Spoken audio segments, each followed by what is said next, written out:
Barang siapa yang ingin tinggal di tamanan syurga di akhirat, hendaklah ia memperbanyakkan zikir pada Allah. Kerana aku yakin Allah Subhanahu wa taala bersama denganku. Kerana aku zikir pada Allah. Barang siapa dibantu oleh Allah untuk banyakkan zikir dan selawat pada baginda, berarti itu tanda dia nak mati dalam keadaan husnul khatimah.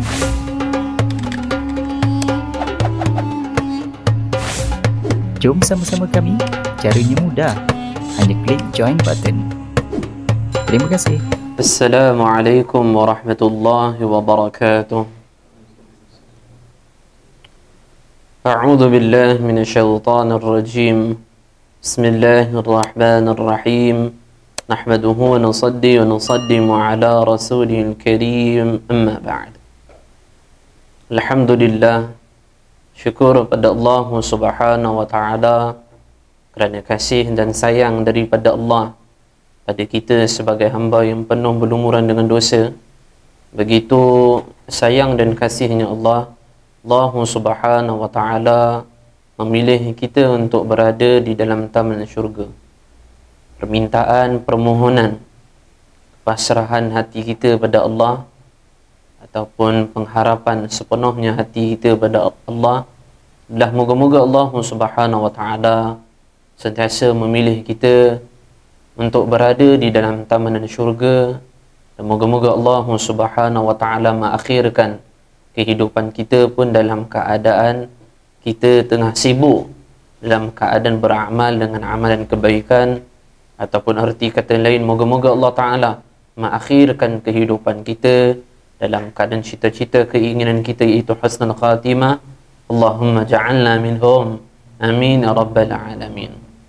Alhamdulillah, pembahasan muzakarah kitab yang berjudul Bustanul Arifin, karya ataupun karangan Al-Imam An-Nawawi rahimahullahu ta'ala.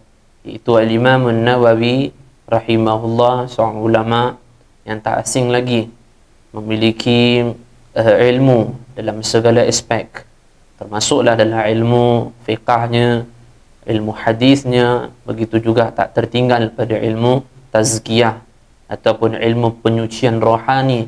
Terbuktilah di antara salah satu kitab, iaitu kitab yang ada di hadapan kita, satu karya karangan yang mana tulisan Imam An-Nawawi rahimahullah tulis tak sempat habis. Alhamdulillah, kita sambung pada hadis yang ke seterusnya, iaitu hadis yang ke-5. Yang ke-5. Hadis yang seterusnya iaitu mengenai tinggalkan perkara yang meragukan, ataupun kalau kat sini tulis hadis yang ke-5 iaitu tinggalkan yang ragu-ragu.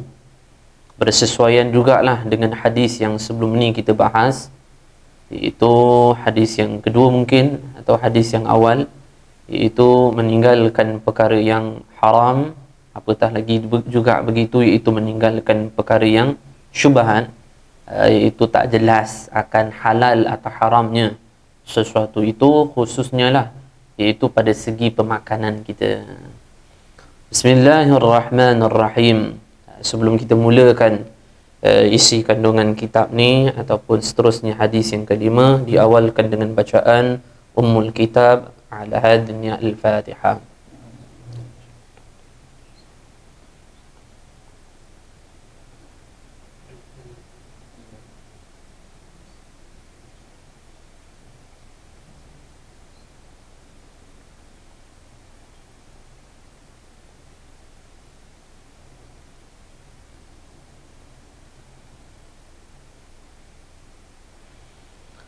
A'udzu billahi minasyaitonir rajim. Bismillahirrahmanirrahim. Hadis kelima, tinggalkan yang ragu-ragu. An Abi Muhammad Al-Hasan ibni Ali ibni Abi Talib sibti Rasulillah sallallahu alaihi wasallam wa raihanatihi radhiyallahu ta'ala anhuma qala حفظت من رسول الله صلى الله عليه وسلم دع ما يريبك إلى ما لا يريبك rawahu Tirmidzi. Artinya daripada Hasan bin Ali radhiyallahu ta'ala anhuma, cucu Rasulullah sallallahu alaihi wasallam dan wangi-wangian baginda sallallahu alaihi wasallam. Sayyidina Hasan bin Ali radhiyallahu ta'ala anhu disebut sebagai wangi-wangian baginda.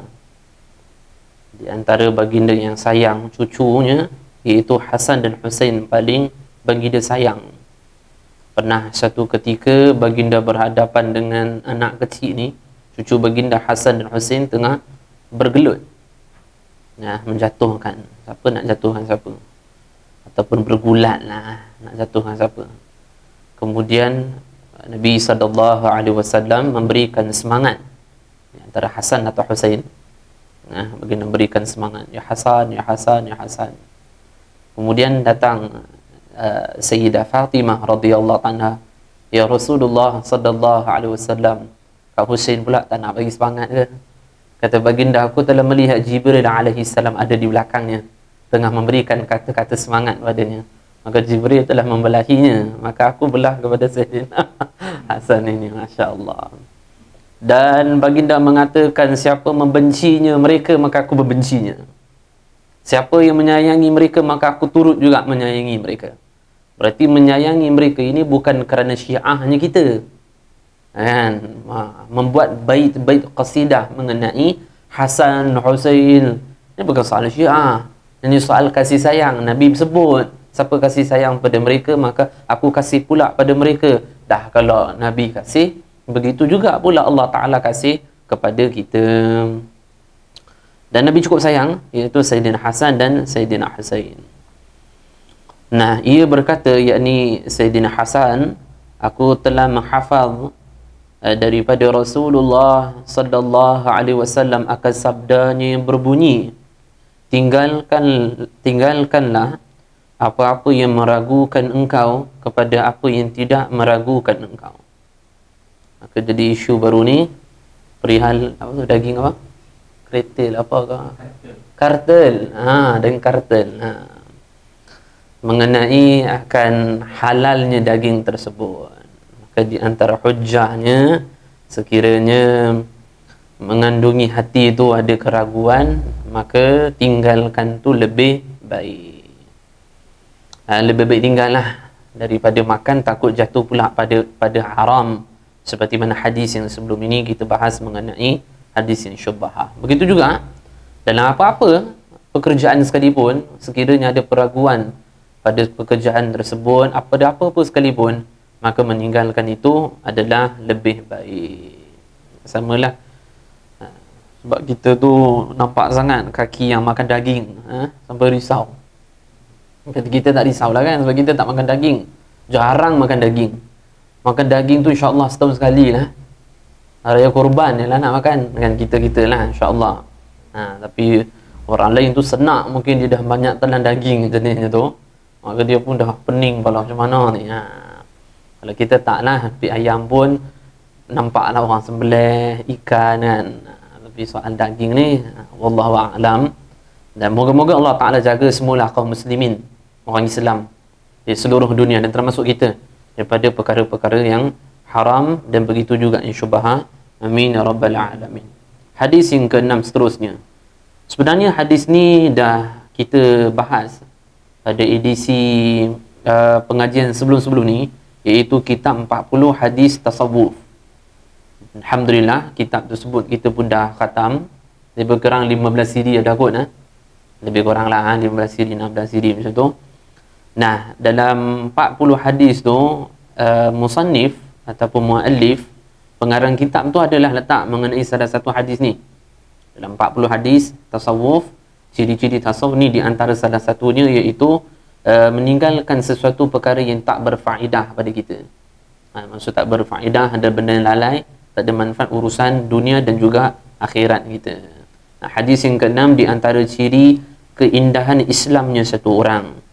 An Abi Hurairah radhiyallahu anhu qala qala Rasulullah sallallahu alaihi wasallam min husni islamil mar'i tarukuhu ma la ya'ni.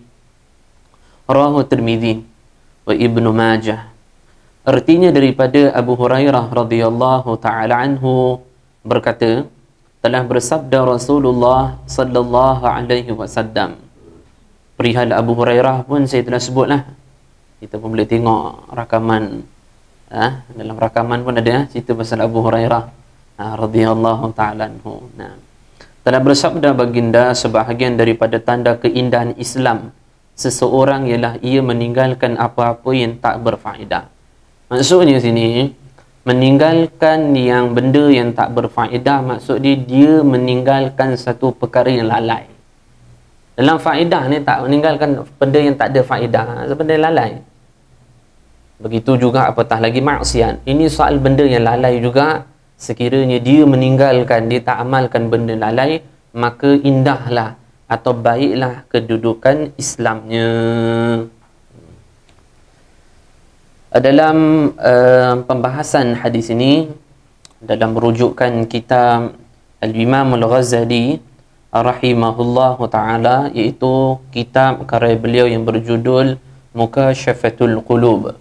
Ini juga di antara karya yang terkenal jugalah, tak kalah hebatnya seperti Ihya Ulumuddin, seperti Minhajul Abidin dan sebagainya kitab, ataupun Al-Arba'in fi Usuluddin. Ini di karyanya Al-Imam Al-Ghazali itu ada satu bab, iaitu meninggalkan perkara-perkara yang tak berfaedah. Maksudnya apa? Benda-benda yang tak berfaedah kita tinggalkan, maka sibuklah perkara-perkara yang berfaedah, iaitu banyakkan zikir pada Allah. Kalau ingat, Bang Wi ingat, hari itu pengajian 40 hadis tasawuf, saya sebut kelalaian yang berhak ditinggal, wajiblah. Wajib, kita wajiblah. Yang lain mungkin ada sunnahnya, mungkin harusnya, tapi kita wajib tinggal adalah menggame kat handset. Ini wajib kita tinggal. Kita, maksud saya, kalau penonton yang ada di rumah, kalau ada hukum lain, Jakim dah keluar kan, ada harus, ada. Tapi bagi kita, maka wajib kita tinggalkan. So bermain tu apakah haram? Ya, tak haram. Tapi dia banyak boleh melakukan perkara yang haram, seperti meninggalkan salat. Dia membawakan hal-hal yang boleh jatuh kepada perkara haram. So segi hukumnya mungkin tak ada masalah kalau dia tak tinggalkan salat dan sebagainya. Tapi kerana menggame kemudian salat, dia tak mengkhusyukkan salat kan, sebab sebelum tu dia menggame dulu.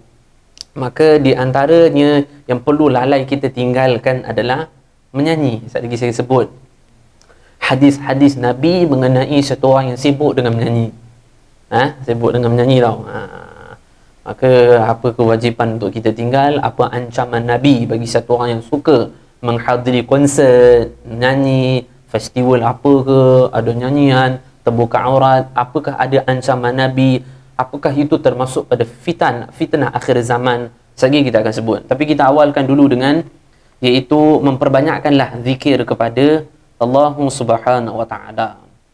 Nah, pembahasan ini di dalam kitab Mukashafatul Qulub. Yang pertama, Thabit bin Aslam Al-Bunani rahimahullahu ta'ala. Kata beliau, Thabit bin Aslam Al-Bunani rahimahullahu ta'ala, saya tahu bila mana Allah Subhanahu wa ta'ala ingat kat saya.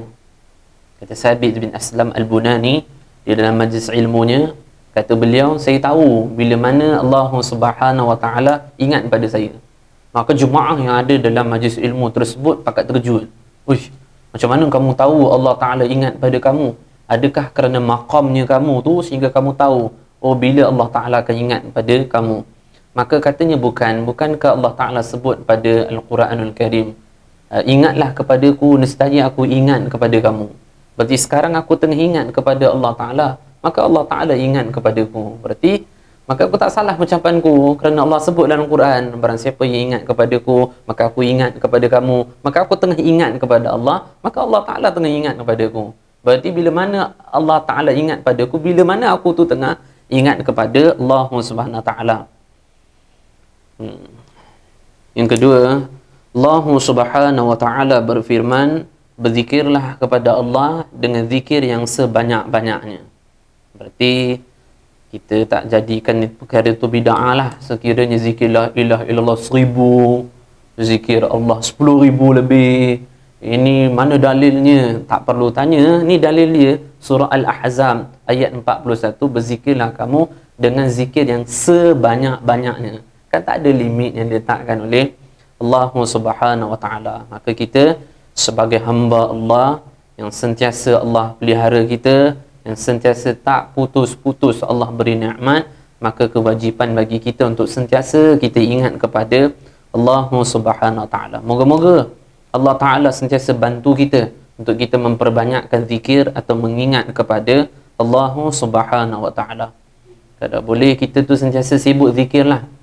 Abang Ashraf kita dah hadiahkan apa tu, tasbih tekan kan, duduk tasbih tekan macam tu. Sekiranya duduk dekat luar jadi susah untuk jaga hati, mungkin kerana riaknya, mungkin kerana takaburnya, kawa kat belakang lah. Sekiranya kawa kat belakang pun tangan nak menunjuk macam ni je kan. Zikir qalbi sudah, zikir hati sudah memadai. Tapi duduk dalam rumah itu picit. Nak rumah tak mau picit, bila nak keluar baru picit. Nak tu menunjuklah tangan macam ni. Inna lillah. Moga Allah Ta'ala jaga hati kita semua. Amin. Seterusnya yang ketiga, Allah Subhanahu wa taala berfirman dalam Al-Quranul Karim surah Al-Imran ayat yang ke-191. Allah Taala berfirman, orang-orang yang berzikir pada Allah semasa mereka berdiri dan duduk dan semasa mereka berbaring. Berarti nak bagi tahu kat kita kedudukan satu orang beriman tu, dia sentiasa akan zikir, entah dia dalam keadaan baring, entah dia dalam keadaan berdiri, entah dia dalam keadaan berjalan, dia sentiasa kena ingat pada Allah. Kerana Allah Subhanahu wa taala sentiasa memberikan nikmat kepadanya, takkanlah yang memberikan nikmat kita boleh lupa. Orang yang memberikan harta yang banyak, kita tak lupa dia, kita sebut-sebut dia, kita ingat baiknya dia. Tapi Allah bukan memberikan harta lebih mahal daripada harta, iaitu nikmat kehidupan kita ni. Yang seterusnya dalam surah An-Nisa pada ayat yang ke-103, Allah Subhanahu wa taala berfirman, kemudian apabila kamu telah selesai mengerjakan salat, maka hendaklah kamu berzikir kepada Allah semasa kamu berdiri atau duduk dan ataupun semasa kamu dalam keadaan berbaring. Berarti setelah daripada mendirikan salat, tetaplah dalam keadaan berzikir kepada Allah Subhanahu wa taala. Sa'id bin Jubair rahimahullahu taala dalam kitab karangan Al-Imam Az-Zahabi, yang ulama yang terkemuka lah, tak terasing lagi, Al-Imam Az-Zahabi dalam kitab yang berjudul Siyar A'lam An-Nubala menyebutkan perihal iaitu Sa'id bin Jubair rahimahullahu taala, tabi'in. Sa'id bin Jubair rahimahullah ta'ala mengatakan, barang siapa tidak taat kepada Allah, kemudian dia bertasbih, dia bertahmid, dia bertahlil, dia bertakbir. Mudah kita faham, barang siapa yang tak taat pada Allah, meninggalkan salat, kemudian dia tu banyak zikir, dia banyak tasbih, maka tetaplah tidak ada nilainya zikir tersebut. Tak ada nilai pun zikir dia, kerana tak ada lagi sebaik-baik zikir, iaitu mentaati Allah Subhanahu wa taala. Berarti pegang biji tasbih tapi solat tak, maksiat, berarti tak ada nilai tasbih dia tu, tak ada zikir, tak ada. Maka di sini Allah Taala sebut, setelah daripada kamu melakukan salat, maksudnya apa? Setinggi-tinggi amalan zikir, maka setelah daripada amalan tersebut, tetaplah luar daripada salat kamu berzikir kepada Allah Subhanahu wa taala. Apa jua keadaan sekalipun, tak dalam keadaan berdiri, duduk ataupun dalam keadaan berbaring, denyutan hati, nadi ataupun lidah seorang tu sentiasa dalam keadaan berzikir kepada Allah Subhanahu wa taala. Biasa kalau lidah satu orang disibukkan dengan zikir, kalau dah tidur pun lidah tu gerak-gerak nanti. Kerana bekas banyaknya lidah dia ketika kehidupan seharian, sebelum tidur disibukkan lidah tu dengan berzikir kepada Allah Ta'ala. Yang seterusnya, Sayyidina Ibn Abbas radhiyallahu ta'ala anhuma berkata, berzikirlah oleh kamu kepada Allah pada malam dan siang hari, di daratan dan lautan, dalam perjalanan dan juga ketika tinggal di rumah, ketika kamu kaya, ketika kamu miskin, ketika kamu sakit, ketika kamu dalam keadaan sihat, secara tersembunyi ataupun terang-terangan, dalam keadaan kamu berzikir kepada Allah Ta'ala. Satu riwayat sebut, berzikirlah kamu kepada Allah Subhanahu Wa Ta'ala sampai orang mengatakan kamu tu gila. Maka begitunya penting kita tu dalam keadaan sentiasa menyibukkan diri dalam keadaan berzikir. Berarti apa maksudnya? Setelah solat, melakukan kewajipan, maka ada waktu-waktu ruang yang kosong, tak disibukkan apa pun ketika itu, melainkan dalam keadaan berzikir kepada Allah Subhanahu Wa Ta'ala. Nabi SAW bersabda, wahai para sahabat, maukah aku beritahukan pada kamu, sekiranya kamu amal akan amalan tersebut, maka Allah berikan fadilah yang begitu besar. Fadilah pahala yang besar ni, sampai kalah fadilah, iaitu kamu menebang kepala orang-orang kafir, kamu tetak kepala orang kafir, kamu menumpahkan jihad, peperangan kepala-kepala orang kafir, iaitu lebih besar lagi pahala amal tersebut. Maukah aku khabarkan, aku ceritakan pada kamu? Maka sahabat mengatakan, apakah ada bahkan lebih daripada pahala jihad, menumpahkan darah orang kafir dan jihad fi sabilillah? Ya, iaitu zikrullah, iaitu memperbanyakkan zikir kepada Allah Subhanahu Wa Ta'ala. Berarti Maulana Jalaluddin Ar-Rumi dalam kitabnya Fihi Ma Fihi mengatakan rahimahullah ta'ala, sengaja kadangkala Allah Ta'ala membuat kamu berseorangan. Entah kerana masalah kamu, disebabkan memang orang tak suka dekat dengan kamu, mungkin sebab orang sekitar kamu pergi kerja, kamu duduk satu orang je. Sengaja Allah jauhkan mereka-mereka ataupun makhluk daripada kamu kerana supaya ada masa, banyaknya masa hubungan kamu dengan Allah Ta'ala. Maka ambillah kesempatan ketika itu.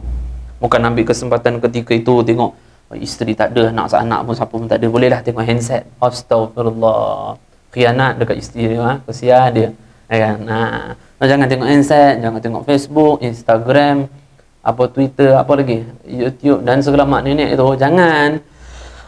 Tapi ambil kesempatan ketika itu untuk luangkan masa untuk berzikir kepada Allah Subhanahu Wa Ta'ala. Seterusnya, Allah Subhanahu Wa Ta'ala berfirman dalam surah An-Nisa pula pada ayat yang ke-142. Allah Subhanahu Wa Ta'ala berfirman, dan mereka pula, yakni orang-orang munafik, tidak berzikir pada Allah melainkan sikit sahaja. So sikit banyak tu alamat-alamat bau-bau tu. Tapi apakah dia munafik? Tak. Tapi amalan, ciri-ciri amalan orang munafik tu, dia sikit berzikir pada Allah. Janganlah tiru. Apakah jadi munafik sekiranya kurang zikir? Memang tak. Tetap dia Muslim, tetap dia mukmin.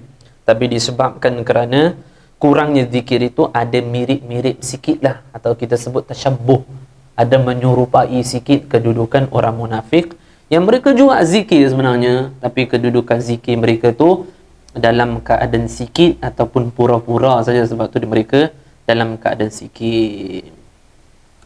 Begitu juga disebutkan oleh Sayyidina Ibn Abbas radhiyallahu anhuma, sahabat sepupu Nabi, zikir Allah Ta'ala kepada kamu lebih besar daripada zikir kamu kepada Allah. Al-Imam Syekh Abu Yazid Al-Bistami atau Al-Bustami Taifur Abdullah rahimahullahu ta'ala mengatakan, dulu mula-mula aku belajar ilmu, aku zikir, aku dalam proses tarbiyah mula-mula dulu, aku rasa aku yang ingat pada Allah. Ternyata aku telah ditipu. Sebenarnya bukan aku ingat pada Allah, sebenarnya Allah ingat padaku dan Allah membantu aku untuk ingat kepada Allah. Daripada mulanya aku sangka tak, aku yang ingat kepada Allah dengan ilmuku, dengan zikirku. Sebenarnya aku tertipu, bukan aku yang ingat pada Allah. Sebenarnya begitu sayangnya Allah padaku, Allah yang ingat padaku, dan kemudian Allah bantu aku untuk aku yang kerdil ini ingat kepada yang maha besar, iaitu Allah Subhanahu Wa Ta'ala. Itulah maksud Ibn Abbas. Kerana Allah tak, seorang yang ingat kepada Allah, kerana diawalkan Allah mengingat kepada dia, kemudian Allah tarik dia pula kepada ingat kepada Allah Ta'ala. Itulah maksud Ibn Abbas tu. Zikir Allah ataupun ingatnya Allah Ta'ala kepada kamu lebih besar daripada kamu ingat pada Allah. Ya kan? Macam itulah Abu Yazid Al-Bustami sebut. Dan zikirnya kamu kepada Allah lebih besar atau lebih utama daripada seluruh ibadah yang lain. Itulah maksud daripada firman Allah Ta'ala, sesungguhnya zikir itu adalah lebih besar. Apa maksud dia sesungguhnya zikir itu lebih besar? Itulah makna dia perkataan Ibnu Abbas. Kerana Ibnu Abbas ni alim betul dalam mensyarah ayat-ayat Al-Quran. Oh, Ibnu Abbas cukup alim. Kalau Abu Hurairah segi hadisnya kan, oh, Ibnu Abbas ni segi menakwil atau mensyarah ayat-ayat Al-Quranul Karim atau mentafsir ayat-ayat Al-Quranul Karim. Dan sesungguhnya berzikir pada Allah ada lebih besar, kata Allah Ta'ala dalam Al-Quran surah Al-Ankabut. Al-Ankabut ayat 45. Maksudnya apa tu berzikir? Sesungguhnya berzikir pada Allah itu besar. Tadilah itu zikirnya Allah kepada kamu lebih besar daripada kamu zikir ingat padanya Allah. Kemudian zikir kepada Allah itu lebih besar daripada segala amal-amalan yang lain. Sambung. Nabi SAW bersabda, orang yang berzikir pada Allah di tengah-tengah orang yang dalam keadaan lalai adalah seperti orang yang berjuang di tengah-tengah orang yang lari pada medan peperangan. Wow, besar tu fadilah dia. Orang dalam keadaan lari pada medan peperangan, kita boleh istiqamah lagi. Masya Allah. Saya sebut semalam, Abdullah bin Mubarak tu riwayat perkataan Sayyidina Wahab bin Munabbih. Sayyidina Wahab bin Munabbih ni di antara ulama yang meriwayatkan Israiliyat, tapi Israiliyat yang betul. Kita kalau dengar Israiliyat ni mengumpul dah. Ini tak boleh terima. Relax dulu. Ada boleh terima. Biasa ni Sayyidina Ka'bul Ahbar pun ada riwayat juga dia masuk Islam lambat ketika kepimpinan Sayyidina Umar. Di antaranya Sayyidina Wahab bin Munabbih. Maka Sayyidina Wahab bin Munabbih itu meriwayat, ada satu orang lelaki yang gemar ibadah. Dia ni suka ibadah. Dia berhadapan dengan satu orang lelaki yang tertunduk kepalanya dan mukanya masam ataupun sedih. Kemudian lelaki yang gemar ibadah tu tanya, kenapa muka kamu sedih, kamu tertunduk? Maka dia mengatakan, aku ada satu orang sahabat, sahabat aku ni dia tu ghairah untuk ibadah, tapi akhirnya dia kembali kepada ahli dunia. Dia bercampur baur pula dengan ahli-ahli dunia. Aku rasa macam hairanlah, Allah dah bantu dia untuk sibuk dengan ilmu ibadah, kembali pula dengan orang dunia. Hairan dia. Apa kata lelaki tersebut? Kamu jangan hairan. Orang yang disibukkan oleh Allah dengan ibadah, kemudian kembali pada ahli dunia. Hairan, Allah dah jaga dia, dia nak berlumuran pula dengan ahli dunia. Yang kamu hairan adalah orang yang boleh istiqamah ibadah pada Allah tanpa terkesan dengan ahli dunia. Itu kena pelik tau. Zaman yang hirup pikuk tu, kamu boleh hidup macam ni tanpa sikit pun terliur, maka ini benda yang hairan betul tu. Moga termasuk kita. Amin. Kan Nabi menyebutkan orang yang berzikir pada Allah di tengah-tengah orang lalai. Itu saya sebut tadi. Orang boleh duduk lalai, kita boleh duduk zikir pula. Masya Allah. Sekarang orang uzlah tau. Masya Allah. Ini ikutkan tak uzlah ni, pergi mana-mana. Tapi kerana Covid ni besar, uzlah lah, menyendirikan diri daripada masyarakat, duduk rumah. Tapi tujuan dia tu bukan untuk zikir apa, kadang tu lah, kebanyakan, atau mungkin sikit, mungkin banyak yang okey kan. Tapi manusia yang tengah lalai, boleh Allah bantu kita untuk berada dalam taman syurga. Moga kita mati pun dalam keadaan macam ni juga. Amin. Amin. Sambung. Allah Subhanahu wa ta'ala berfirman dalam hadis qudsi, aku, yakni Allah Ta'ala, bersama dengan hamba-Ku, iaitu Allah bersama dengan hamba Allah, selama ia mengingatku, ia mengingat Allah, dan bibirnya sentiasa bergerak kerana Ku, iaitu bergerak kerana Allah Subhanahu wa ta'ala. Berarti Allah sentiasa bersama dengan orang yang berzikir kepada Allah, dan sentiasa selama mana dia menggerakkan bibir dia kerana Allah, ataupun berzikir ikhlas kerana Allah Subhanahu wa ta'ala. Maka pernah satu ketika Ibrahim bin Adham rahimahullahu ta'ala lakukan musafir perjalanan, kemudian berehat di satu tempat di mana ada ular kecil-kecil banyak. Maka kemudian Ibrahim bin Adham bangun pagi, orang tanya kat Ibrahim bin Adham, kamu ni tak takut ke tidur tadi, malam tadi banyak ada ular-ular, aku tak boleh tidur sangatlah. Maka apa kata Ibrahim bin Adham, tak boleh tidur. Kamu tahu tak, selama aku hidup berpuluh tahun, tak ada lagi tidur aku paling nikmat melainkan tadi malam. Tak ada lagi tidur aku yang paling nikmat melainkan tadi. Kerana aku yakin Allah Subhanahu Wa Taala bersama denganku. Kerana aku zikir pada Allah. Maka tak ada lagi nikmat yang paling tidur melainkan nikmat tidur Allah tadi. Masya Allah. Moga Allah bantu kita untuk banyak zikir pada Allah. Amin.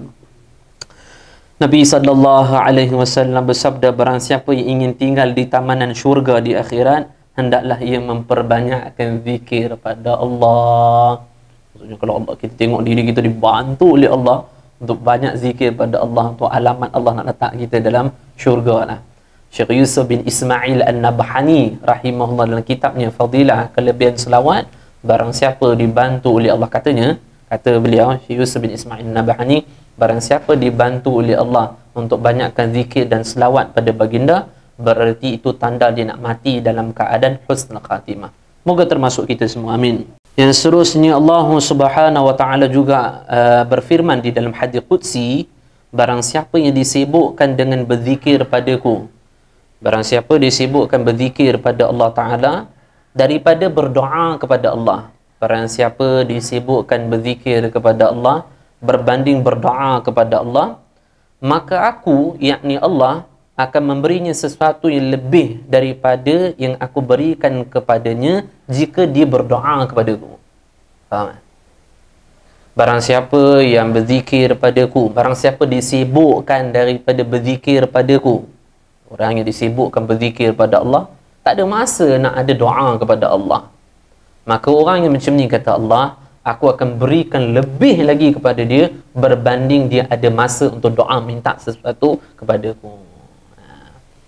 Maka di antara disebab apa doa kita tak mustajab, di lain adalah disebabkan kerana makanan kita syubhatnya, makanan kita yang haramnya, kerja kita yang duit gaji kerana tak amanahnya.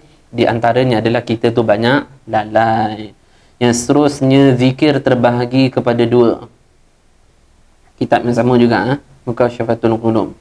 Zikir terbahagi pada dua. Pertama, zikir pada Allah dalam keadaan apa jua sekalipun. Apa keadaan sekalipun, zikir pada Allah. Yang kedua, berzikir kepada Allah ketika menghadapi sesuatu yang diharamkan oleh Allah. Maka zikir ini pahalanya lebih besar lagi.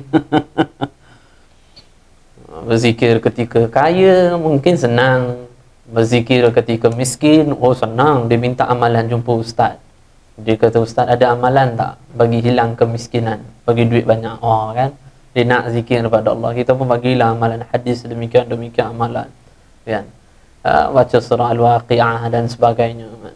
Mungkin dalam keadaan lapang, dalam keadaan susah, isteri tak taat, atau anak susah tak taat, atau jiran, atau apa masalah sekalipun, kawan, bos di tempat kerja, maka dia nak zikir tu senang. Tapi ketika berhadapan dengan maksiat yang mudah kita nak buat, kemudian nak zikir ketika tu, Masya Allah, maka ketika itu kalau zikir, maksudnya meninggalkan perbuatan tersebut dan ingat pada Allah, oh pahalanya besar.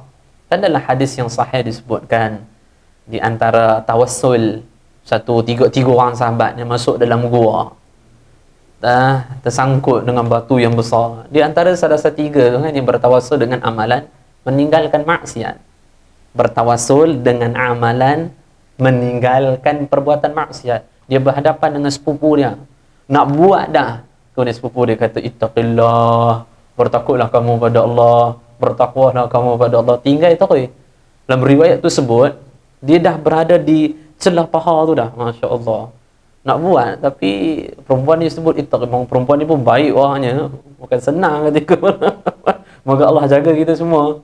Maka akhirnya dia pun tinggalkan sepupu dia, ya Allah, kerana saya tinggal ini kerana-Mu, ya Allah, tolonglah kami, ya Allah. Akhirnya digeserkan pintu tu sedikit atau batu tu sikit. Saya sebut dah beberapa kisah, iaitu meninggalkan perbuatan maksiat. Itu di antaranya Tawus bin Kaisan Al-Yamani rahimahullahu ta'ala. Ada seorang perempuan jumpa nak berzina, dia kata, baiklah, nanti malam datanglah ketika tahajud di hadapan Kaabah. Datang dia kata, Tawus, jomlah. Maka dia mengatakan, apakah kamu nak maksiat? Dia, jomlah, tak ada siapa ni. Apa kata Tawus? Baiklah, jom kita berzina di hadapan Kaabah. Astaghfirullah wa atubu ilaih. Tahu pula kamu istighfar. Atubu ilallah, kembalilah taubat kamu kepada Allah Ta'ala. Dia kata, Sayyidina Tawus bin Kaisan, ya La'mani, kenapa engkau beristighfar? Bukankah kalau kita maksiat di hadapan Kaabah, di situ saja ada pandangan Allah, kalau duduk di tempat lain tak ada pandangan Allah ke? Sama juga. Kerana perempuan tu kata, apakah kita bermaksiat di hadapan Kaabah? Kalau maksiat tempat lain tak ada pandangan Allah ke? Tetap sama ada je pandangan Allah. Baiklah, akhirnya kata Sayyidina Tawus, aku mendapat khabar bahawasanya dia tu mati ketika sujud kepada Allah Subhanahu Wa Taala. Itu penting tu. Moga Allah Ta'ala bantu kita, beri kekuatan untuk kita tinggalkan maksiat. Amin. Ini satu perkara yang tak masuk akal, tapi kalau Allah bagi hamba-hamba yang dipilih oleh Allah, insya-Allah jaga tu dia dipelihara oleh Allah. Sambung. Diriwayatkan bahawa setiap nyawa akan keluar daripada dunia dalam keadaan haus, kecuali orang yang berzikir kepada Allah akan dimudahkan oleh Allah Subhanahu Wa Taala. Moga kita amin. Kita semua Mu'adz bin Jabal radhiyallahu anhu, sahabat Nabi sallallahu alaihi wasallam, berkata, tidak ada yang disesali penghuni syurga melainkan ketika di dunia sesaat sahaja mereka tak berzikir pada Allah. Tu penduduk syurga tu menyesal nanti kerana kedudukan syurga mereka tu ke bawah rendah, dan mereka menyesal, kenapalah di dunia aku kami tak banyak berzikir kepada Allah Subhanahu Wa Taala. Rasulullah sallallahu alaihi wasallam bersabda, tidaklah duduk berhimpun di sebuah majlis sambil berzikir pada Allah. Kita lah duduk kan. Ini khabar gembira ni. Tidaklah duduk berhimpun dalam sebuah majlis sambil berzikir pada Allah. Ini termasuk ni. Melainkan para malaikat mengelilingi mereka, mencurahkan rahmat pada mereka, dan Allah Ta'ala menyebut-nyebut mereka di kalangan para malaikat di sisi Allah, dan penyuruh langit memanggilnya, dirilah dengan keampunan bagimu, keburukanmu telah diganti dengan kebaikan. Satu orang yang rasa diri diperlu pada pengampunan Allah, maka hadirlah majlis ilmu. Umar Al-Khattab radhiyallahu anhu, Sayyidina Umar, Khalifah Tsani, Al-Amirul Mu'minin, khalifah yang kedua, pemimpin bagi kaum muslimin, mengatakan satu orang yang keluar daripada rumah membawa segunung dosa yang begitu banyak, ketika dia jejak pada majlis ilmu seluruhnya Allah ampun, ketika dia balik maka Allah ganti pula dengan segunung pahala kepadanya. Yang seterusnya, Abu Hurairah radhiyallahu ta'ala anhu berkata, penghuni langit memerhati rumah-rumah penduduk bumi yang berzikir pada Allah, rumah mereka berzikir pada Allah, sebagaimana penduduk bumi memerhatikan bintang-bintang di langit. Macam itulah mereka, penduduk langit, para malaikat melihat kedudukan ahli bumi yang rumah-rumah mereka diisi dengan berzikir pada Allah. Maka rumah kan ada amalan zikir. Kumpul isteri, kumpul anak, pegang tasbih semua, astagfirullah, astagfirullah, astagfirullah, yang kena buat kat rumah tu. InsyaAllah benda-benda yang tak elok kat rumah tu insyaAllah keluar tu. Nafsu-nafsu anak main handset, isteri yang suka main handset, yang ada TV, tu semua insyaAllah akan kurang dengan keberkatan berzikir pada Allah Ta'ala. Seterusnya, Abu Hurairah. Satu hari Abu Hurairah pergi. Abu Hurairah menjerit, harta warisan Nabi SAW dibahagi-bahagikan di masjid. Wah, semua lari. Jerit Abu Hurairah ni, nampak macam kelolo kan. Betul lah. Pergilah, semua lari pergi masuk masjid. Habis tu mereka kata, ya Abu Hurairah, oh ya Abu Hurairah, mana ni? Tak ada apa pun. Mana duit Nabi? Mana kepingan-kepingan duit dinar dirham Nabi? Tak ada pun. Mana baju Nabi? Semua tak ada ni, kamu tipu. Maka Abu Hurairah mengatakan, tipu apa? Kata Abu Hurairah, kamu tak nampak ada yang solat, ada yang qiraatul Quran, yang bacaan Quran, ada yang muzakarah ilmu halal dan haram. Maka bukankah ini di harta warisan yang ditinggalkan oleh Nabi sallallahu alaihi wasallam? Masya-Allah. Nampak macam keloloh kan? Betul tu. Di antaranya adalah kisah ulama yang sebanyak kali saya sebut. Seorang ulama dalam kitab Imam Sya'rani, Tanbihul Mughtarrin, seorang saleh itu duduk di suatu tempat, dalam keadaan tempat itu tak zikir. Maka dia pergi dah berapa jauh, patah balik. Ditanya kenapa patah balik? Nak jumpa, rindu dengan aku. Tak rindu kat hang pun. Aku datang balik sini, ke tempat ini aku tak zikir. Kerana semua tempat yang aku duduk di muka bumi Allah, mesti aku zikir pada Allah. Tempat ni aku tak zikir, tu aku datang balik untuk aku zikir. Kejap aku zikir dulu, kemudian pergi balik. Masya Allah. Semoga Allah Ta'ala bimbing kita. Amin. Amin. Seterusnya dalam kitab Risalah Qushairiyah, karangan Al-Imam Qushairi rahimahullah. Sikit lagi. Zunnun Al-Misr rahimahullah berkata, barang siapa berzikir pada Allah dengan sungguh-sungguh, maka pasti dia akan lupa segala sesuatu melainkan hanya diingat pada Allah. dan Allah Ta'ala akan menjaga dia daripada segala sesuatu urusan. So, orang yang kalau zikir pada Allah, musibah ke apa pun dia tak akan ingat, dia ingat hanya Allah Ta'ala sahaja. Nanti ada satu riwayat sebut, sehingga hati ahli ma'rifah tu akan rasa terbeban betul dalam hidupnya sekiranya dia meninggalkan zikir dia pada Allah.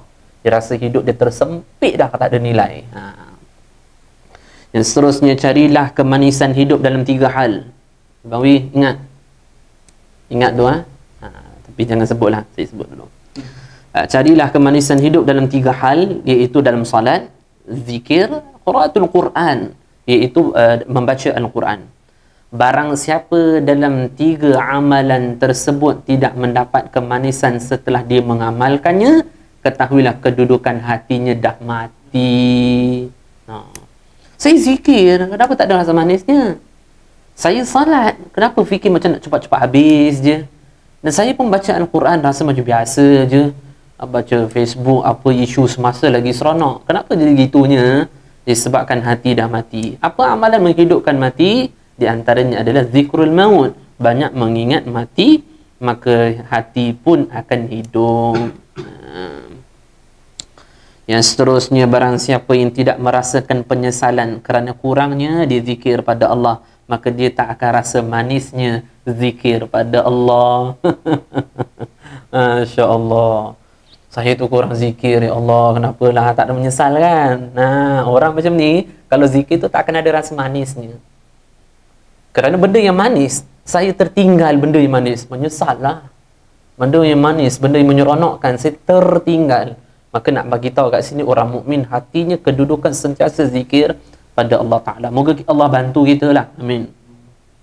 Ahmad An-Nuri rahimahullah berkata, segala sesuatu mempunyai penderitaan, dan penderitaan orang-orang ma'rifah adalah berkurangnya mereka zikir pada Allah. Macam saya sebut tadi itulah, penderitaan dialami oleh ahli ma'rifah tu lain.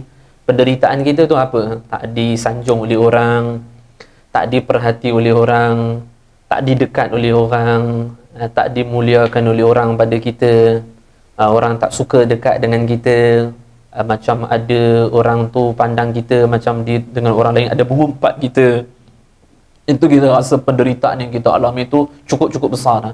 Padahal bagi golongan ahli ma'rifah itu, kedudukan hati mereka tu dalam keadaan penderitaan hanyalah disebabkan kurangnya mereka tu zikir pada Allah Subhanahu Wa Taala. Sari As-Saqati rahimahullahu ta'ala berkata, dalam sebahagian kitab disebutkan firman Allah Ta'ala, jika mengingatku lebih menguasai kepada hamba-Ku, berarti dia rindu kepadaku. Yang membuat aku rindu kepadanya pula, kata Allah Subhanahu Wa Ta'ala. So kena sentiasa ingat pada Allah, seperti mana Qais yang sentiasa ingat kepada Laila, telah saya kisahkan juga beberapa kali.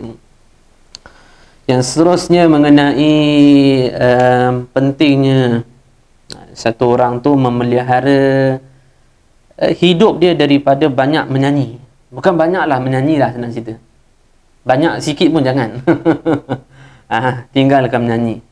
Dan meninggalkan juga perbuatan-perbuatan yang boleh membawa dia kepada keinginan untuk menyanyi. Dengar lagu lah, sama juga. Apa lagi bubuh earphone kiri kanan, kan tak sedar kan dia menyanyi juga nanti. Itu perlu jagalah. Di antara nas, Nabi SAW bersabda dalam kitab Al-Imam Ibn Abi Ad-Dunya, Mawsu'ah, ada penghimpunan riwayat-riwayat, tulisan-tulisan Mawsu'ah, tulisan-tulisan perawi hadis ni. Al-Imam Ibn Abi Ad-Dunya tu perawi hadis. Di antara riwayat-riwayat beliau dalam kitab menyebut soal kelalaian menyanyi. Pertama, terlebih awal, moga Allah jaga kita, Allah jaga isteri kita, Allah jaga anak, keturunan-keturunan, ahli keluarga kita, jiran-jiran kita daripada kelalaian menyanyi ni. Boleh juga kita kata, tak kasar juga kita sebut sebagai maksiat menyanyi ni. Benda ni kacau betul. Ada pula jiran yang kaki karaoke, ya Allah, dia panggil kawan ramai-ramai macam ni, menyanyi dia. Karok ke? Ada karok jamban lah, apa orang panggil. Ada tahu? Tak tahu, Penang ada lah kawan sebut. Ada apa yang karok jamban lah. Ini semua. Moga Allah ampun kita lah. Nabi SAW bersabda, hadis riwayat Abu Daud dan juga pengarang kitab juga Al-Imam Ibnu Abi Ad-Dunya, iaitu baginda bersabda, nyanyian itu boleh menumbuhkan kemunafikan dalam hati. Jaga, menyanyi itu boleh menumbuhkan kemunafikan dalam hati. Ini bukan benda kecil-kecil ni. Ini bukan soal benda dosa besar, dosa kecil. Dosa besar, dosa kecil pun dah besar dah sebenarnya.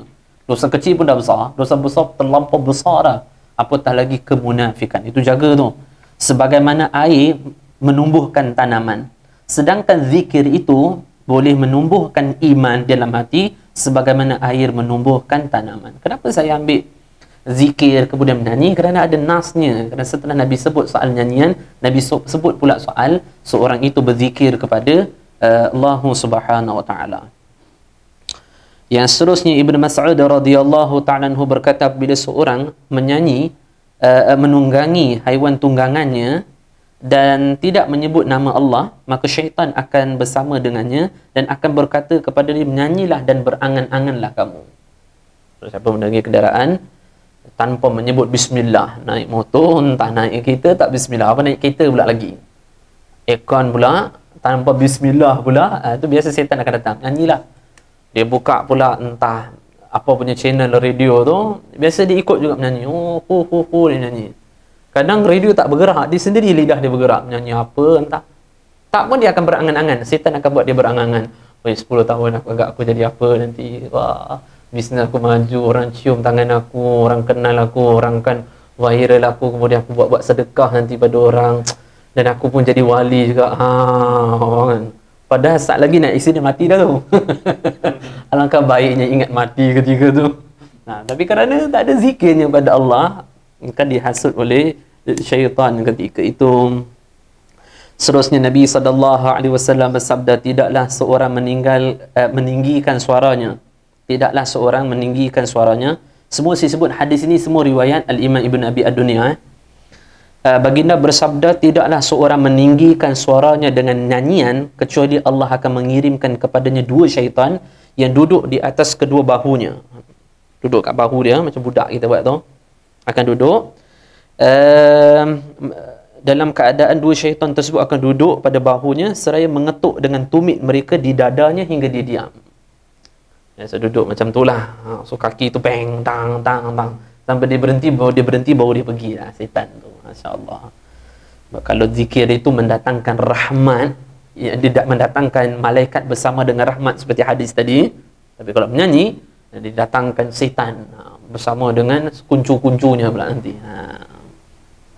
Seterusnya Nabi Asy-Sya'bi rahimahullahu ta'ala mengatakan, Imam Asy-Sya'bi rahimahullah berkata, Allah Ta'ala melaknat orang yang menyanyi dan orang yang mendengarkan nyanyian juga sama-sama kena laknat Allah Ta'ala. Ya, nyanyian yang berupa macam mana? Ya, yang ada sekarang lah. Yang tak tutup auratnya, yang ada belakangnya. Macam tu lah. Kita jangan tengok jauh, kita tengok yang dekat kita macam tu lah. Nah, disebutkan dalam kitab tersebut juga, dalam karangan kitab Al-Imam Ibn Abi Ad-Dunya ni juga disebut, ada seorang ahli ibadah. Dia macam ni lah, main kuliah. Orang ahli ibadah, abid ahli ibadah, dia suka gemar pada amalan. Dia memadai sedikit ilmu untuk dia gairah untuk lebih beramal. Dia saja satu hari dia keluar, dia nak pergi konsert, dia nak dengar lagu sajalah satu hari tu. Mungkin niat dakwah kot, wallahu a'lam. Akhirnya dia pergi pada tempat bernyanyi tersebut dan dia suka-suka dengan nyanyian dengan perempuan. Kemudian hatinya tertarik untuk minum arak dekat situ. Akhirnya dia berzina dan dia mati ketika itu. So tak payah. Tak apa ustaz, saya insya-Allah sekali je hati saya kuat, insya-Allah. Niat tarbiyah, dakwah. Jangan sembang. Dah Allah letakkan kamu ibadah, cukup merasakan manis di situ. Tak rasa manis selain daripada ibadah, jangan. Moga Allah jaga kita. Maka dalam kitab Al-Imam Ibn Abi Ad-Dunya tu diceritakan mengenai perihal seorang lelaki ni. Kemudian Yazid bin Al-Walid berkata, hendaklah menjauhi nyanyian kerana hal itu boleh mengurangi rasa malu dan menambah rasa keinginan untuk maksiat. Rasa malu tak ada dah. Tak yang ha-ha tu menyanyi gelak dengan orang buat lawak lah. Malu tak ada. Dan menambah lagi maksiat. Apa maksud menambah maksiat? Menambahkan perbuatan yang macam tu lagi. Itu kan perbuatan maksiat dah. Malu pun tak ada dan menambahkan lagi perbuatan maksiat tersebut. Kamu tengok aurat saya tengok aurat kamu, semua tengok. Moga Allah jaga semua ahli keluarga kita dan juga kita. Amin. Rafi' bin Hafs Al-Madani berkata, ada 4 golongan yang Allah Ta'ala tak akan memandang mereka pada hari kiamat. Kitab ni juga sebut. Allah Ta'ala tak akan pandang 4 golongan ni. Pertama, tukang sihir. Hati dia dah terlampau dengki sangat dengan orang. Tak boleh tengok bisnes maju, entah apa yang maju, Wallahualam. Dia tak boleh, dia pergi Thailand. Ini tak boleh pergi Thailand, dia pergi mana tak tahu. Tak boleh pergi, kan, sempadan tak buka. Kemudian meratapi kematian. Meratapi kematian kat sini dimaksudkan adalah dia pukul badan dia. Dia pukul, dia cari-cari baju dia, dia menangis, dia menjerit. Sedih, tak ada masalah. Nabi pun nangis juga, tak ada masalah. Yang ketiga, penyanyi. Maka di hari kiamat nanti Allah Ta'ala tak akan pandang mereka. Yang keempat, wanita yang mengkhianati suaminya. Barang siapa yang mengalami zaman tersebut, nampak 4 ni tengah berlaku. Nampak tak 4 ni? Nampaklah. Ke buta ke apa? Nampak kan semua. Kata Rafi' bin Haus Al-Madani, barang siapa telah melihat zaman tersebut, 4 tu ada, maka ia lebih utama baginya untuk berdalam keadaan banyak bersedih. Kalau rasa tak banyak sedih tu, hati tu dah mati tu. Mesti dia kena sedih. Tengok kenapalah umat dalam keadaan macam ni. Kena bersedih. Satu riwayat sebut, siapa dah alami pada 4 zaman tu, dah ada 4 ini, maka meminta mati tu lebih baik lagi. Kemudian nasihat Umar bin Abdul Aziz kepada para pendidik, para guru. Sebenarnya nasihat ni diberikan pada guru kepada anak Umar bin Abdul Aziz. Dan nasihat ini juga untuk para ayah lah. Siapa yang bergelar ayah, ada isterinya, tanggungjawab bawahannya. Begitu juga tanggungjawab bawahannya, amanah yang Allah beri anak-anak dia. Bawa poin ini pergi pada anak, begitu anak, abah sayang dekat engkau nak, tolong perhati 7 benda ni. 7 ke berapa ni? 6 perkara ni nak, tolong kau perhatikan. Pertama, jauhkan mereka, anak-anak, dengan keluarga. Maksudnya jangan banyakkan masa mereka dengan keluarga, kerana itu akan lebih memajukan pembelajaran mereka. Maksudnya kurangkan masa mereka dengan keluarga mereka, maka barulah mereka boleh maju dalam pembelajaran mereka. Sebab tu ada marasah-marasah. Dulu marasah yang saya duduk tu biasa boleh ziarah sebulan sekali. Kalau duduk di Temboro, setahun tu balik sekali je lah. Mak pak dia jauh, pakai tak tengok dah. So balik tu dalam keadaan setahun tu sekali. Cuti apa sebulan, dah cuti sebulan. Okey lah tu, memang kena banyak lah. Dah setahun tu sekali ya balik, memang kena sebulan lah. Mana cukup seminggu, 2 minggu. Kan? Memang cukup lah untuk sebulan tu. Memang nak kena jarak dengan keluarga. Sebab tu guru saya cerita, ada seorang ayah tu dia pergi bagi anak dia pergi belajar. Anak dia tu berlayar pada laut, tiba-tiba laut tu dalam keadaan nak karam. Kemudian hati bapak ni tak berapa nak sedap. Maka apa dia buat? Dia ambil harta, dia pergi jumpa orang miskin, dia agihkan. Dia kata, ya Allah, dengan keberkatan amal sekiranya engkau terima agihan aku, duit aku pada orang miskin, tolong jagalah ya Allah. Maka ada suara yang mengatakan, telah diterima amalan ayah engkau, maka selamatlah belayar dia tu. So kena jauhkan mereka anak-anak tu daripada keluarga. Maksudnya kena banyakkan mereka dengan musafir, banyakkan mereka dengan ilmu. Saya dah cerita dah, Abu Yazid Al-Bustami, mak dia kata, jangan jumpa dah wahai anakku, kau balik. Jumpa kita hanya di akhirat. Akhirnya dah lama balik. Mak, kenapa mak macam ni? Dia kata, aku mana ada anak. Anak aku anak akhirat. Di akhirat dia tak ada kat dunia. Dah, ini Abu Yazid ini mak. Baik, nak. Aku ni bila hantar kau ilmu, kenapa kau nampak aku ni rabun dan bongkok? Sebab apa sekarang macam ni? Kerana bila aku hantar kau belajar ilmu, tak ada lagi mataku melainkan banyak nangis. Aku doa pada kau nak, supaya engkau tu belajar ilmu ikhlas. Jangan ada keduniaan pada hati kamu. Jangan kamu nak kemasyhuran. Aku tu doa sehingga hatiku tu banyak nangis, sehingga mataku rabun. Aku ni bongkok kerana setelah aku hantar kau belajar, tak ada tempat yang banyak aku duduk melainkan di sejadah. Aku doa, maka badanku pun telah bongkok. So anak tu jangan dibanyak dengan keluarga, dia manja nanti. Apa lagi zaman-zaman macam ni kan, apa lagi tak tahu bila sekolah nak buka, oh lagi lemak lagi dia kan. Yang kedua, tinggalkan tidur pagi. Suruh mereka tu jangan tidur pagi, kerana akan mendatangkan kelalaian yang banyak pada mereka. So anak tu lepas subuh, bangun, jangan. Buatlah apa-apa amalan riadah ke ketika tu, mengaji Quran surah Yasin ke ketika tu kan ada fadilahnya. Allah akan jaga pada hari tersebut. Buatlah apa-apa amalan ketika datang waktu syuruk atau Isra', nak tidur bolehlah ketika tersebut, nak pukul 8 macam tu. Seterusnya Umar bin Abdul Aziz kata, sedikitkanlah tertawa pada mereka. Jangan banyak melawak-melawak dengan mereka, kerana banyak melawak itu mematikan hati seperti hadis Nabi SAW. Sama juga bunyi hadis tu, tumitul qalb. Yang keempat, Umar bin Abdul Aziz kata, didiklah mereka membenci hal-hal yang melalaikan. Tarbiyah, didik mereka benci binatang ni. Bukan suruh pergi bagi. Jangan bagi tau. Jangan Jangan Jangan. Anak dah besar dah mungkin susah sikit lah. Tapi kecil-kecil tu jangan bagi lah. Biasa kan dah lumrah macam tu kan. Umar bin Abdul Aziz kata jangan. Jangan jauhkan. Ia ada baiknya, tapi banyak yang tak baiknya. Berarti Umar bin Abdul Aziz kata, didiklah mereka benci. Bagi tahulah keburukan ini pada mereka. Entah apa, laptop ke apa, wallahu alam apa pun. Didik mereka supaya membenci hal-hal yang melalaikan, kerana itu dari syaitan dan akan mendatangkan murka daripada Allah Ta'ala. Yang seterusnya, yang kelima, jauhkanlah dari mendengar nyanyian. Jauhkan mereka daripada dengar lagu dan menghadiri pesta nyanyian, kerana akan menumbuhkan kemunafikan dalam hati, seperti hadis Nabi SAW tadi yang kita sebutkan pada awal soal nyanyian tadi itu. Berarti Umar bin Abdul Aziz bukan saja nasihat, ada nasnya juga, ada penyandaran segi nas hadisnya. Yang terakhir, yang keenam, hendaklah mereka menghabiskan bacaan satu juzuk dari Al-Quran. Pastikan satu hari satu juzuk Al-Quran. Lalu setelah selesai daripada itu, barulah berikan anak panah pada mereka untuk mereka belajar memanah dan kemudian tidur. Selagi satu juz tak habis lagi tu jangan memanah. Maksudnya apa? Jangan main. Jangan main, jangan tidur. Pastikan satu juzuk. Ini bapak pun satu juzuk pun tak baca, satu ayat tak baca, so anak pula. Mu anak ikut macam tu. Bapak pun tak erti baca Al-Quran macam mana. Moga Allah Ta'ala bimbing kita semua. Amin. Amin. Itu mengenai hadis. Di antara ciri-ciri keindahan Islam satu orang tu, dia meninggalkan hal-hal yang tak berfaedah lah, macam nyanyian tadi, dan dia alih kepada banyak berzikir kepada Allah Subhanahu Wa Ta'ala. Okey, sikitlah last. Ini last. Hadis ketujuh. Ini pun agak menarik sikitlah kalam-kalam tu. Lagi kita dengar. Bismillahirrahmanirrahim.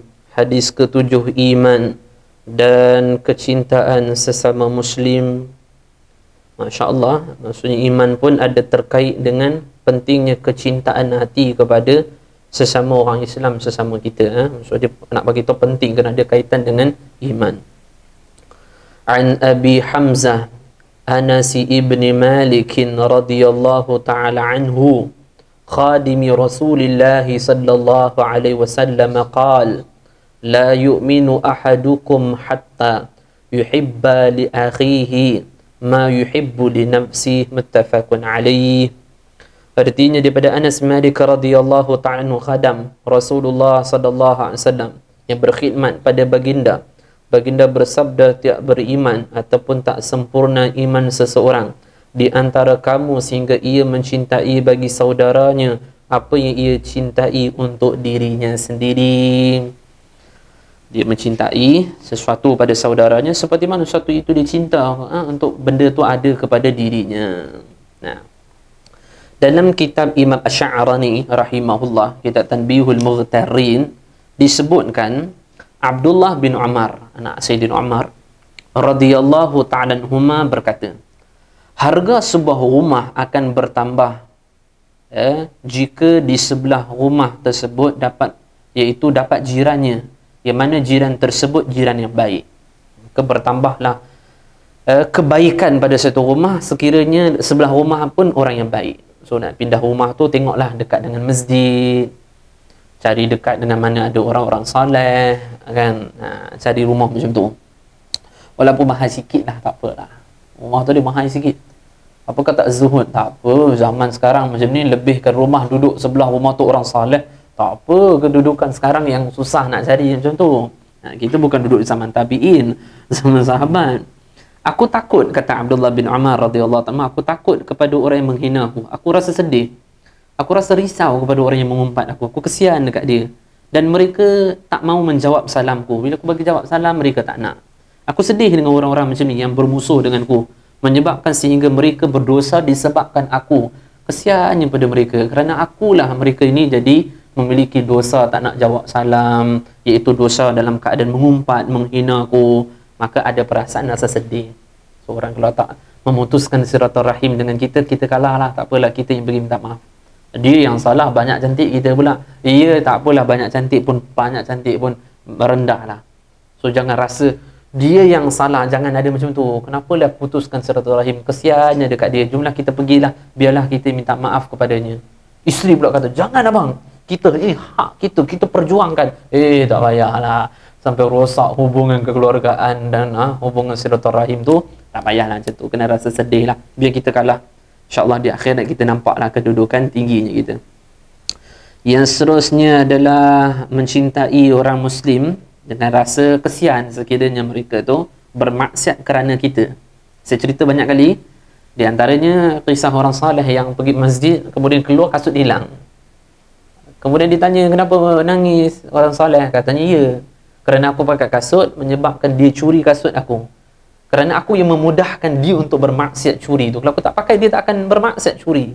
Berarti wallahi mulai saat ini aku tak akan pakai kasut lagi datang ke masjid. Masya Allah kan. Itu mahabbah betul tu. Nanti kita akan baca lagi dalam semut. Ada riwayat tu. Masya Allah. Hati kalau dah penuhnya dengan mahabbah fillah, kasih sayang kerana Allah, jadi macam ni lah watak dia. Jadi amalan jadi macam ni. Orang lain yang buat salah, malah kita pula rasa berdosanya. Allah, alangkah kalau bumi itu dipenuhi dengan umat yang macam ni. Masya Allah. Moga kita gitulah, amin. Doa lain adalah doa Sayyidina Ma'ruf Al-Qarqi rahimahullah. Banyak kali juga saya cerita Ma'ruf, Syekh Ma'ruf, Imam Ma'ruf Al-Qarqi rahimahullah. Lalu ada tempat yang banyak bermaksiat, LGBT ke apa, zina macam tu. Kemudian dikatakan doalah supaya Allah turunkan bala pada tempat tersebut. Maka Imam Ma'ruf Al-Qarqi berdoa, ya Allah, seperti mana Engkau bahagiakan mereka di dunia, bahagia pula lah mereka di akhirat. Aku doa supaya hancur, kenapa doa yang hidayah macam ni? Ya, tidaklah seorang itu bergembira di akhirat, melainkan di dunia dia bergembira dengan cara dia bertaubat kepada Allah. Tidak adalah yang suka melihat orang itu mati ketika dia maksiat, melainkan syaitan. Maka orang saleh tak ada perangai macam tu. Yang seterusnya, Nabi Musa AS berdoa, ya Rab, tunjukkanlah kepadaku siapa yang paling kau suka daripada makhlukmu di dunia, ya Allah.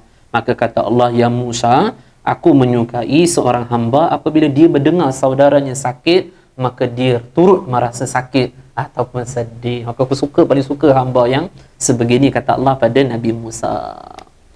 Maqturub bin Abdullah berkata, sesiapa yang tidak terdapat dalam hatinya kasih sayang pada orang yang telah berbuat maksiat, maka serulah kepadanya, yakni orang yang tengok orang lain maksiat tak sedih, berseru kepada dia ni yang tak sedih ni agar bertaubat dan minta ampun pada Allah. Bukan dia yang maksiat tu. Orang yang tak ada rasa sedih kepada ahli maksiat, tak ada rasa kasih sayang pada mereka, maka serulah kepada dia untuk dia bertaubat dan minta ampun kepada Allah. Dan sesungguhnya salah satu sifat para malaikat adalah, para nabi, meminta ampun untuk ahli bumi. Sayyidina Zahir bin Na'im berkata, demi Allah, aku sangat menyukai bahawa kulitku sebagai ganti untuk diqisas pada seorang nak dibunuh. Alangkah baiknya aku di tempat tersebut. Kita dah ini kejam, bunuh orang, apalah teruk, macam-macam. Dan surah Syaqiq Al-Balkh rahimahullah berkata, sesiapa yang tidak menyayangi orang yang melakukan maksiat, nescaya ia ada yang lebih bermaksiat daripada orang tersebut. Allah. Moga Allah Ta'ala sentiasa tumbuhkan kita ni dengan sifat kasih sayang dan Allah tak mematikannya. Amin. Sayyidina Maimun bin Mihran rahimahullah mendengar satu kaum dizalimi. Sayyidina Maimun bin Mihran terkenal, didengar ada orang tu kena dizalimi, sehingga dengar macam tu menyebabkan tubuh dia sakit terus. Dan orang menziarahinya lebih berbanding orang yang dizalimi di ziarah tu. Orang tak ziarah orang yang dizalim tu, orang ziarah dia. Sakitnya lagi teruk daripada orang tu. Dan dia dengar bahawa Sayyidina Maimun bin Mihran dengar, orang-orang tu dah sembuh, maka barulah sembuh. Masya-Allah. Kita yang penting kita, orang lain nak huk kah, hik kah, lantak lah. Dirisahkan bahawa Syarik terpaksa berjalan sejauh 32 km hanya untuk mengembalikan semut Parsi yang dibawa tanpa sengaja. Tak masuk akal. Kasih sayang tu macam tu. Masya Allah. Hai semut, tempat kau sini bukan aku bawa engkau kesian. Kena sanak saudara engkau ada kat situ. Saya kalau rumah saya tu tak beli semut tu jangan. Syarik juga akan membeli roti khusus untuk semut-semut di rumah. Dipecahkan roti, dipanggil semut untuk makan. Kita tak beli red set lagi. Spray lagi. Innalillah. Nah, dikisahkan juga bahawa beliau menghancurkan roti untuk memberi makan kepada semut-semut yang ada di rumah. Masya Allah. Mana tahu dengan amal itu Allah ampun kan? Mana tahu. Masya Allah. Okey, last. Lagi dua. 34 dengan 35 pembahasan mengenai mencintai sama Muslim. Dalam kitab Imam Ibn Jauzi cerita pasal Imam Hasan Basri, maka di antara nasihat Imam Hasan Basri adalah setiap Muslim wajib memperlakukan orang Muslim yang lain dengan 4 hal. Menolong mereka dalam kebaikan. Benda yang kebaikan, tolonglah. Selama mana kita boleh mudahkan orang untuk kebaikan, maka kita tolong. Yang kedua, memenuhi undangan mereka walaupun mereka tu orang bawahan, orang yang rendah, orang yang tak terkenal, maka memenuhi undangan. Yang ketiga, memohon ampun atas dosa-dosa yang mereka lakukan. Itu di antara hak kewajipan mesti kena buat. Yang keempat, membimbing mereka dengan mengajak mereka pada kebenaran. Yang terakhir yang 35 beliau juga mengatakan, Imam Al-Hasan Al-Basri rahimahullah berkata, sesiapa yang mencegah saudara sesama muslimnya dari kesibukan bermaksiat, dia cegah, atau dia membantunya dalam memenuhi keperluan yang diminta, satu orang minta, maka Allah Ta'ala mengampunkan seluruh dosa-dosa yang lampau yang pernah dilakukan. Begitu juga kata seorang ulama menyebutkan, Muhammad bin Wasi' rahimahullah mengatakan, satu orang yang berharap pada pengampunan Allah, bagilah minum kepada orang Islam.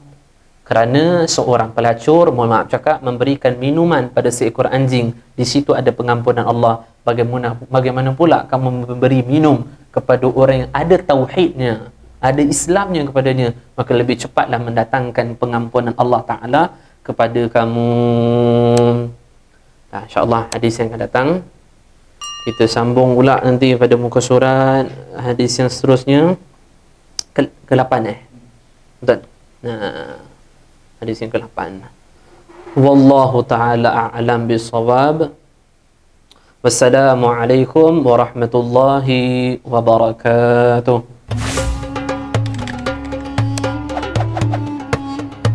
Jangan takut mati, sebab mati ni perjalanan kekasih bertemu kekasih. Sesiapa yang dia tak mau mati, tidak mau bertemu kekasihnya, maka rugi dah ia, cilakalah ia. Nampak? Kata ulama tasawuf. Kenapa manusia dia takut mati?